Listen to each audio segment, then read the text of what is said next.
এই বাড়িগুলো হয়ে যাচ্ছে। মেয়র ফিরহাদ হাকিম তিনি বলছেন 1 লাখ বাড়ি রয়েছে। কি করে? মানে আমি খুব সহজভাবে দেখানোর চেষ্টা করছি, ভালো করে দেখুন।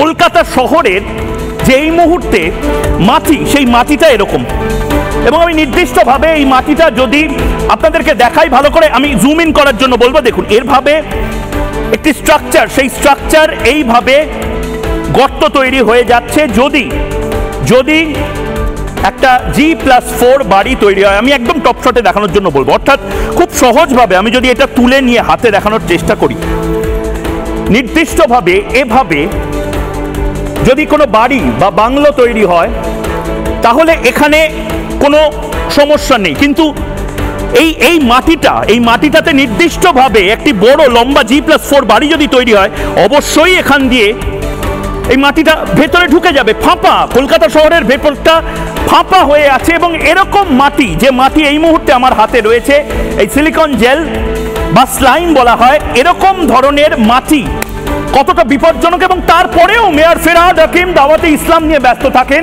কলকাতা শহরের একের পর এক বাড়ি হেলে পড়ছে, তা নিয়ে ব্যস্ত থাকেন না।